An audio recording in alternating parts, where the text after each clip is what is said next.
नमस्कार, आप देख रहे हैं पंजाब केसरी टीवी और मैं हूं आपके साथ दुशांत कुमार। संपूर्ण हिमाचल में सबसे पहले नजर डालते हैं अब तक की हेडलाइंस पर। यूक्रेन में फंसे भारतीय लोगों को लेकर आज 2 जहाज पहुंचेंगे भारत। भारत आने वालों में हिमाचल के 32 लोग शामिल। मुख्यमंत्री जयराम ठाकुर बोले, सरकार सभी लोगों को लाने का कर रही प्रयास।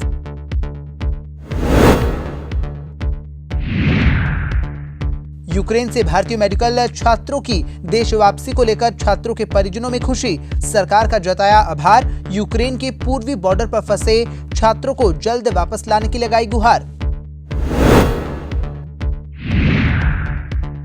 विधानसभा में उठा विधायक अनिरुद्ध सिंह के साथ बदसलूकी का मामला। स्पीकर विपिन सिंह परमार बोले, जनप्रतिनिधियों के साथ इस तरह का व्यवहार असहनीय। विशेषाधिकार हनन कमेटी को भेजा मामला।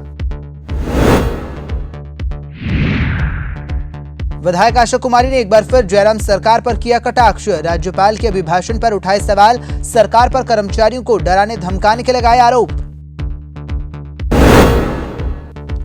यूक्रेन में फंसे भारतीय नागरिकों और छात्रों को लाने के लिए सरकार ने कवायद शुरू कर दी है। आपको बता दें कि यूक्रेन में फंसे भारतीय लोगों को लेकर 2 जहाज आज भारत आ रहे हैं, जिसमें हिमाचल के 32 लोग शामिल हैं। मुख्यमंत्री ने बताया कि विदेश से विशेष विमान से छात्रों को निःशुल्क लाया जा रहा है। केंद्र सरकार वहां फंसे भारतीयों को लाने के लिए पूरे प्रयास कर रही है। जहां युद्ध की ग्रेविटी ज़्यादा है और कैपिटल में निश्चित रूप से ज़्यादा है वहाँ पर कीव में, तो इसलिए हम चिंतित हैं कि जो लोग वहाँ हैं उनको इवैक्यूएट करने में कठिनाई तो आ रही है, लेकिन फिर भी हमारी केंद्र सरकार बहुत ज़ोर से प्रयत्न कर रही है कि भारत के जितने भी लोग वहाँ पर फंसे हैं उनको जल्दी से जल्दी वहाँ से इवैक्यूएट कर लिया जाए। और उसके लिए मैंने कहा कि एडजॉइनिंग जो वहाँ पर कंट्रीज़ हैं और ज़्यादातर लोग जो है पोलैंड से वहाँ से उनको लाया जाए, ऐसा उसमें प्रयत्न किया गया है। अभी तक जो जानकारी हमको मिली है 2 फ्लाइट्स, एक दिल्ली के लिए एक मुंबई के लिए, जिसमें दोनों में हिमाचल के लोग भी हैं। वो नंबर का जिक्र मैंने हाउस में किया है। तो वो लोग उसमें आने वाले हैं, तो कुछ तो उसमें राहत निश्चित रूप से मिलेगी, लेकिन उसके बावजूद रजिस्ट्रेशन में हमारा नंबर जो है अभी तक जो यूक्रेन में फंसे हुए वो 130 से ज़्यादा हो गया है।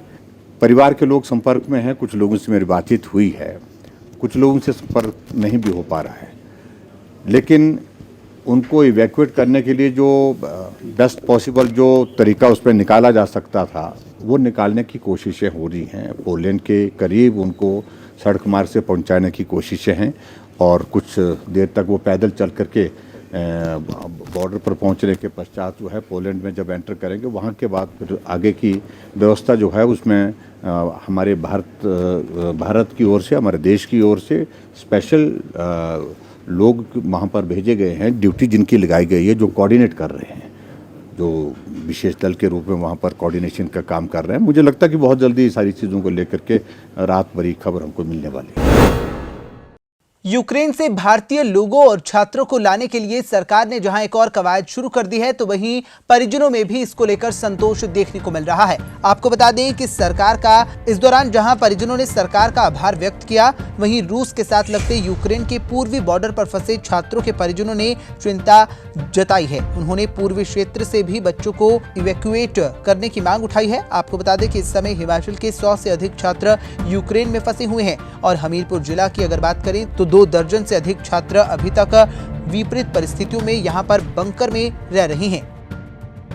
जैसे कि अभी जो इवैक्यूएशन है स्टूडेंट्स का वो ईस्टर्न बॉर्डर से स्टार्ट हुआ है, वेस्टर्न बॉर्डर से स्टार्ट हुआ है, पोलैंड और रोमानिया से। तो जो बच्चे वेस्टर्न से हैं वो तो अभी आज शायद इवैक्यूएट हो गए हैं, तो लेकिन जो ईस्टर्न बॉर्डर पे हैं, ईस्टर्न और वेस्टर्न बॉर्डर के बीच में जो तकरीबन 1000 किलोमीटर का फ़र्क है, तो वो बाई लैंड तो क्रॉस करना बहुत मुश्किल होगा। तो यही है कि इन सारी मुश्किलों को देखते हुए यही है मेरी डिमांड की जो ईस्टर्न साइड में जो बच्चे हैं, वो ईस्टर्न में आई थिंक तकरीबन खारकीव में ही 2 बड़े मेडिकल कॉलेजेस हैं, तो एक में अगर 500 है तो दूसरे में अप्रॉक्सीमेटली इतने ही बच्चे हैं, तो 1000 से 1500 इंडियन बच्चा वहाँ पे मतलब बिल्कुल ईस्टर्न रशियन बॉर्डर पे है। तो उनकी थोड़ा सेफ्टी की वहाँ पे दिक्कत है, तो वो सेफ्टी जल्दी से क्लियर और उनका इवैक्यूएशन भी थोड़ा सा जल्दी से किया जाए।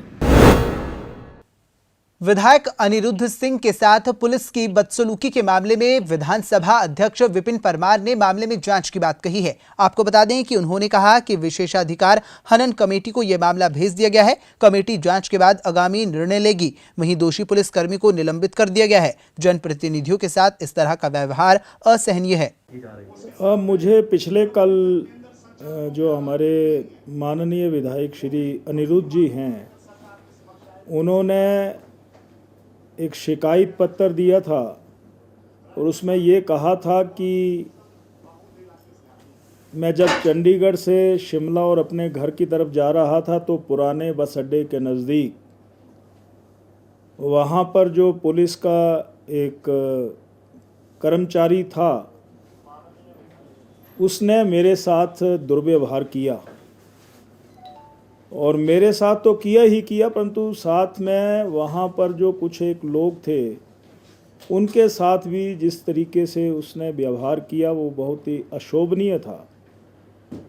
मैंने उसको कहा कि आप अपनी भाषा के ऊपर संयम रखें, परंतु उसके बावजूद भी वो उद्वेलित होकर के ये कह रहा था। जब अनिरुद्ध ने ये कहा कि मैं कुसुम्पटी विधानसभा का एमएलए हूं, तो उन्होंने ये कहा कि मैंने और हमने कई विधायक, कई मंत्री, मुख्यमंत्री देखे हैं। तो यही शिकायत उन्होंने कल मेरे पास दी थी। हाँ, मैं ये भी कह सकता हूं कि मेरे पास शिकायत देने से पहले वो पुलिस प्रशासन, पुलिस अधीक्षक जो शिमला हैं, उनके पास भी वो मिल चुके हैं। डीजीपी साहब से भी उन्होंने संपर्क किया है और जब उन्होंने वो शिकायत मेरे पास दी और ये कहा कि विधायक के अधिकारों का जो हनन है उसका उल्लंघन हुआ है, तो ये मामला विशेषाधिकार समिति के पास दिया जाए। तो मैंने इस सारे मामले को वैसे सरकार के पास भी भेजा है छानबीन के लिए, परंतु जो ऑनरेबल एमएलएज़ के पास एक विशेषाधिकार रहता है, वो विशेषाधिकार समिति के पास भी इसको सौंप दिया गया है। मैं यही कहना चाहता हूं कि हमारी भाषा मर्यादित हो, हम जहां पर भी हैं, परंतु अगर इस प्रकार के शब्दों का उच्चारण उसने किया तो ये दुर्भाग्यपूर्ण है, क्योंकि ये जो वर्दी है ये डराने के लिए नहीं, ये लोगों के लिए एक सहयोग, साथ अपनापन, आत्मीयता झलकती है।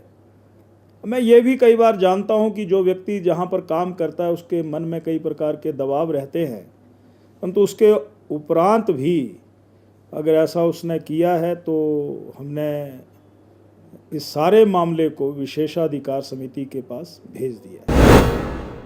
विधायक आशा कुमारी ने एक बार फिर प्रदेश सरकार पर हमला बोला है। जहां उन्होंने राज्यपाल के अभिभाषण पर सवाल उठाए, तो वहीं प्रदेश की जयराम सरकार पर कर्मचारियों को डराने धमकाने के आरोप लगाए। इस दौरान उन्होंने क्या कुछ कहा, चलिए आपको सुनाते हैं। जो अभिभाषण होता है वो जो भी इस वर्ष के शुरुआत में माननीय मुख्यमंत्री महोदय ने बजट पेश किया था, उसमें जो सारे उन्होंने वायदे किए थे, जो स्कीमें कही थी, उसका आकलन होता है। और अगर हम ये इस राज्यपाल के अभिभाषण को देखें, इसमें ऐसी कोई चीज़ ही नहीं है। इसमें ये योजना, वो योजना, वो योजना, और ग्राउंड में कोई योजना नज़र नहीं आती है। तो हमने इन सारी बातों को इसलिए रेज़ किया है कि लोगों के बीच सच्ची बात जानी चाहिए, असली बात जानी चाहिए।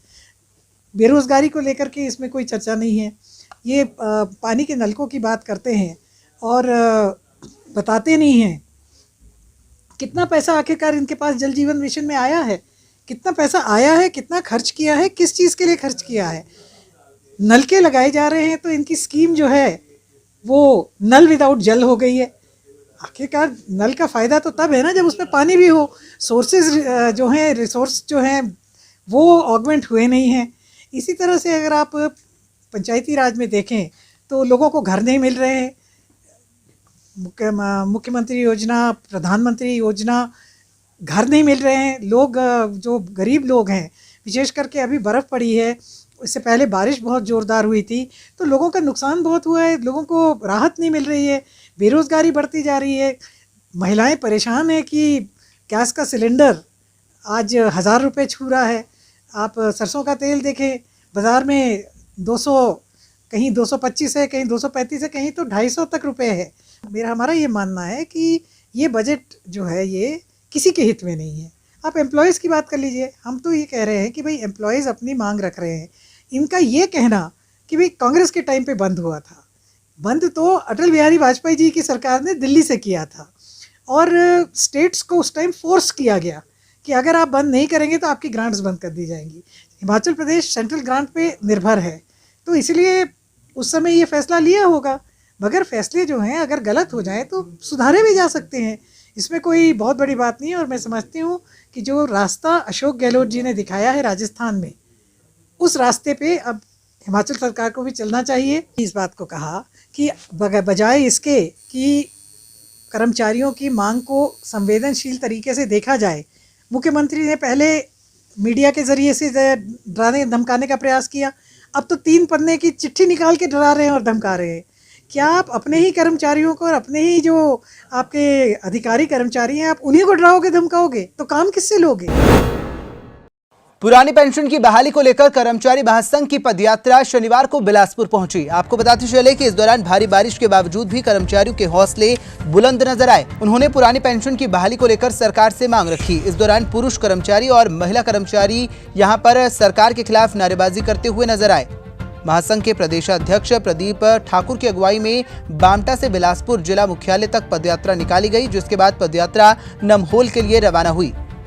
जैसा कि आपको मालूम है ही, हमारी ये पेंशन यात्रा पुरानी पेंशन बहाली के लिए 23 फरवरी से हमने शुरू की है और 3 मार्च को शिमला पहुँचे। इस कड़ी में आज हम यहाँ बिलासपुर जिला मुख्यालय पहुँच रहे हैं और इस जिला ये यात्रा जो आज हमारी कोशिश है कि आज हम नमोल तक पहुँचें। हमारी सरकार से एक ही मांग है पुरानी पेंशन बहाली की। सरकार के साथ हमारी वार्ता भी हुई थी, हमने स्पष्ट रूप से सरकार से यही कहा है कि आप हमारी पेंशन बहाल करें। हम अपनी जो पेंशन यात्रा है इसको वहीं स्थगित करेंगे या इस पेंशन यात्रा को स्वागत यात्रा में जो है तब्दील करेंगे। और साथ ही साथ अगर हमारी पेंशन बहाली 3 मार्च से पहले नहीं होती तो 3 मार्च को हमारा बड़ा विशाल धरना शिमला में होने जा रहा है और इसमें लाखों की संख्या में जो कर्मचारी शिमला में पहुँचेंगे। मैं तमाम जो हमारे साथी हैं इनके इनमें उत्साह है इसकी जो है सराहना करता हूँ और इनका धन्यवाद करता हूँ। और जिन साथियों द्वारा जैसे कि अभी आपने देखा हमें यहाँ चाय पान जो बीच में रखा गया था, बल्कि हमारी ऐसी हमें कोई इस तरह की सूचना नहीं थी। जैसे हम सामने पहुँचे तब पता चला कि यहाँ चाय पान हमारे लिए रखा गया है। इसी तरह जो है बहुत सारे साथियों द्वारा हमें जूस फ्रूट्स और खाने का इंतज़ाम रास्ते में किया जा रहा है, जिस कारण कई बार जो हम सोच रहे हैं कि हम यहाँ तक पहुँच जाएंगे, हम वहाँ नहीं भी पहुँच पा रहे हैं। लेकिन फिर भी जो साथियों का प्यार मिल रहा है, आम जनता का प्यार मिल रहा है, ये जो है हमारे लिए ये एक बहुत बड़ी पूंजी है हर एक पेंशनभीन कर्मचारी के लिए। पर्यटन नगरी के नाम से प्रसिद्ध कुल्लू मनाली में अब सैलानियों को आने के लिए ज्यादा पैसे खर्च नहीं करने पड़ेंगे। जी हां, आपको बताते चलें कि अब यहां पर भी हवाई यात्रा के लिए ज्यादा पैसे खर्च नहीं होंगे। आपको बताते चलें कि केंद्र सरकार के द्वारा भुंतर हवाई अड्डा और ATR 42 विमान की उड़ान जल्द शुरू होने वाली है। केंद्रीय उड्डयन मंत्रालय ने इसकी प्रक्रिया शुरू कर दी है। बता दें कि कुल्लू के पूर्व विधायक महेश्वर सिंह ने केंद्रीय राज्य मंत्री VK सिंह से मांग रखी थी कि यहां पर ATR 42 विमान की सुविधा दी जाए, जिसके बाद उन्होंने केंद्रीय राज्य मंत्री VK सिंह के साथ मुलाकात कर भुंतर हवाई अड्डे में उड़ानों के लिए उन्हें मांग पत्र भी सौंपा था, जिसके बाद केंद्रीय मंत्री की ओर से एक लेटर आया है। उन्होंने कहा है कि भुंतर हवाई अड्डे में ATR 42 विमान की उड़ान की सुविधा जल्द ही मिलेगी। उन्होंने एयरपोर्ट अथॉरिटी ऑफ इंडिया के अधिकारियों के साथ बैठक की है और विभिन्न विमान कंपनियों को भी इस बारे में दिशा निर्देश जारी किए हैं। मेरे को ये बातों का आश्वासन दिया था कि 42 जो है ATR वो जल्दी से जल्दी दिया जाएगा। मुझे आज ये इस बात को जानकर प्रसन्नता हुई है कि वो अब बिल्कुल प्रोसेस में है और सरकार के एक्टिव कंसिडरेशन में है। और मैं फिर आपके माध्यम से भी आग्रह करूंगा और मंत्री जी से भी बात करूंगा कि जो आपने वायदा दिया था अब उसको पूरा करें, क्योंकि आपके एजेंडा में है। अगर ये हो जाता है तो कुल्लू में आने वाले जो यात्री हैं हवाई जहाज से उनको बड़ी राहत मिलेगी, क्योंकि ATR 42 जो है उसको 48 पैसेंजर्स आएंगे और किराया भी कम हो जाएगा। और जो लॉन्ग रन की बात है वह भी मैं समझता हूँ कि वो जल्दी करेंगे ताकि हमारी एयर स्ट्रिप को भी लंबा करने के लिए कुछ पैसा मिले। पहाड़ों की रानी शिमला में एक बार फिर बर्फबारी का दौर शुरू हो गया है। आपको बताते चले कि हिमाचल प्रदेश की राजधानी शिमला में सुबह से ही बर्फबारी हो रही है, जिसके चलते राजधानी में बर्फ के फाहे देखकर पर्यटक भी झूम उठे हैं और रीच मैदान में मस्ती करते नजर आए। वहीं कुफरी नारकंडा में जमकर बर्फबारी हो रही है। मौसम विभाग की ओर से आज प्रदेश के अधिकतर हिस्सों में बारिश और बर्फबारी को लेकर पहले ही चेतावनी जारी कर दी थी। बीते दिन भी लाहौल स्पीति, किन्नौर और शिमला के ऊपरी क्षेत्रों में बर्फबारी हुई, जिससे कई जगह यातायात ठप हो गए हैं। वहीं शिमला का कुफरी ठियोग सड़क मार्ग अवरुद्ध हो गया है। नारकंडा में भी वाहनों की आवाजाही ठप हो गई है। हम तो फागो जाने वाले थे इसके आगे, यहाँ पे सोचा नहीं था शिमला में इतनी जल्दी आ जाएगी। लाइक हम एक्चुअली काफी लकी है इस चीज के लिए। अभी तो साइट सीइंग चल रही है, हम सोच रहे थे टेम्पल जाने का, जकार्ता टेम्पल आई थिंक, हाँ, बट अभी उसका प्लान थोड़ा डाइसी सा लग रहा है, बट देखते हैं आगे, अभी ट्रिप रहती है। मैं थापर यूनिवर्सिटी का स्टूडेंट हूँ पटियाला में, और हम सभी फ्रेंड्स यहाँ शिमला घूमने आए थे। हमें बिल्कुल भी नहीं था कि हमें यहाँ पे बर्फ देखने को मिलेगी। हमारा प्लान आगे कुफरी का था, लेकिन हम बहुत खुश हैं कि हमें यहाँ पे बर्फ देखने को मिल रही है। और आप देख सकते हैं हम हमारे फ्रेंड्स बहुत इंजॉय कर रहे हैं। कुछ नहीं था, हमारा उम्मीद थी कुफरी में होगी, तो हम कुफरी गए थे कल, तो किस्मत की स्नोफॉल हुआ। इतना नहीं हुआ था, शिमला में उम्मीद नहीं थी। We are lucky actually, we came to Shimla, we are very enjoying. Recently we got married, so we are very lucky. So finally we are enjoying in Shimla. किस तरह एंजॉय? बहुत अच्छा है, बहुत एंजॉय हो रहा है। आप देख सकते हैं पूरे कवर है हम लोग, मास्क अभी उतारा हुआ है हमने थोड़ा सा एंजॉय के लिए, otherwise we are enjoying too much. बहुत ज्यादा एंजॉय कर रहे हैं सर। सोच के नहीं आए थे कि बर्फबारी यहाँ से मिलेगी, हम तो सोच के आए थे सिंपल माहौल मिलेगा, पर जो परमात्मा ने किया बहुत ही सुंदर और दिलकश नजारा है। हिमाचल प्रदेश की छोटी काशी मंडी में महाशिवरात्रि का पर्व 2 से लेकर 8 मार्च तक मनाया जाएगा। आपको बता दें कि महोत्सव की तैयारियां जोरों शोरों से चल रही हैं। इस बार महाशिवरात्रि महोत्सव में क्या कुछ खास रहेगा, इसको लेकर उपायुक्त मंडी ने पत्रकार वार्ता कर इसकी जानकारी साझा की। इस बार सेरी मंच पर भी सांस्कृतिक संध्या एक नाइट सजाई जाएगी। हालांकि प्रशासन इसे ट्रायल बेस पर सेरी मंच पर आयोजित करने वाला है। आपको बता दें कि 2 से 8 मार्च तक मनाए जाने वाले इस मेले का शुभारंभ मुख्यमंत्री जयराम ठाकुर करेंगे। वहीं देवी देवताओं की पहचान पगड़ियों के रंगों के साथ होगी। वहीं सांस्कृतिक संध्या 10 साल के बाद एक सांस्कृतिक संध्या मंडी के सेरी मंच पर आयोजित होगी। पड्डल मैदान जो है इस बार हमारा एक्सक्लूसिव ऑफ जीएसटी 1,52,00,000 में जो है बिका। जो झूले वाला छोटा वाला जो पड्डल मैदान है हमारा, वो करीबन 26 लाख के अंदर, तंबोला वाला करीब 7 लाख के अंदर, और रेडी फड़ी करीब 25 लाख के अंदर, जो कि 15 लाख का इजाफा है पिछली बार से इस बार में। तो और बाकी और सोर्सेज भी रहती हैं हमारे पास। टिकटों का योगदान अभी इकट्ठा होगा, उसके अंदर भी ट्रेडिशनली 10-12 लाख रुपए इकट्ठे हो जाते थे जी। और स्मारिका के विज्ञापन का योगदान की भी अभी जी बन रही है, लिस्ट बन रही है अभी। और आपका जो है जो डोनेशंस डिफरेंट पीएसयूज हो गए करते हैं, और स्टेट गवर्नमेंट की तरफ से जो अनुदान राशि आती है, वो भी कुछ भी नहीं है इसके अंदर, वो भी और जुड़ेगा ही जुड़ेगा। तो पिछली बारों की अपेक्षा में, मतलब जो है पिछले काफ़ी सालों की अपेक्षा में एक डिसेंट टोटल के आसपास हमारा जो है वित्तीय प्रसाधन पहुंच जाएगा। जैसे हर बार की तरह जो है माननीय मुख्यमंत्री महोदय जो हैं, इस बार भी कुछ विशेष जो है देव समाज से काफ़ी मीटिंगें ली हैं उन्होंने, और देव समाज को ध्यान में रखकर जो भी कुछ एक तो मानदेय राशि होती है और इनका राशन की राशि होती है, इसके अंदर सीएम साहब को हमने अपना प्रपोज़ल जो है कि कहाँ तक हम इस बार कर पाएंगे सबमिट किया जा चुका है। और सीएम साहब स्वयं ही इस पर फैसला लेंगे कि मानदेय राशि जो है कितनी बढ़ाई जाए, और कितना जो है जो देव कल्याण के लिए जो राशि उपलब्ध करवानी है हम कितनी करवाएंगे। धर्मशाला स्टेडियम में आज भारत और श्रीलंका के बीच जबरदस्त मैच होने वाला है, लेकिन उससे पहले हुई बारिश के बाद प्रशासन की चिंता बढ़ गई है। आपको बता दें कि आज होने जा रहे भारत और श्रीलंका मैच के लिए एचपीसीए तैयारी कर रहा है। हालांकि अभी धर्मशाला में मौसम खराब है, इसी के चलते बीसीसीआई के कोषाध्यक्ष अरुण धूमल धर्मशाला के विख्यात मंदिर देवता इंद्रुनाग मंदिर पहुंचे, और इस दौरान उन्होंने माथा टेकने के साथ ही मैच के सफल आयोजन को लेकर भी दुआ मांगी। आसमान में बादल छाए हुए हैं। आपको बता दें कि कल रात हुई भारी बारिश और बर्फबारी के बाद धर्मशाला का एचपीसीए मैदान पानी से भर गया, लेकिन तमाम कर्मी पूरी तरह से काम में जुटे हुए हैं। आपको बता दें कि धर्मशाला क्रिकेट स्टेडियम में 3 नए सुपर सोपर मंगवाए गए हैं, जिसके कारण अगर बारिश होती है तो ग्राउंड को 30 से 40 मिनट में पूरी तरह से सुखा दिया जाएगा। आपको बताते चलें कि प्रदेश भर के क्रिकेट प्रेमी मौसम साफ होने की दुआ कर रहे हैं। बताते चलें कि धर्मशाला में मौसम इस समय साफ है और मौसम विभाग की माने तो मौसम आज रात भर खराब रहने वाला है। संपूर्ण हिमाचल में फिलहाल इतना ही। मुझे दीजिए इजाजत और देखते रहिए पंजाब केसरी टीवी। नमस्कार।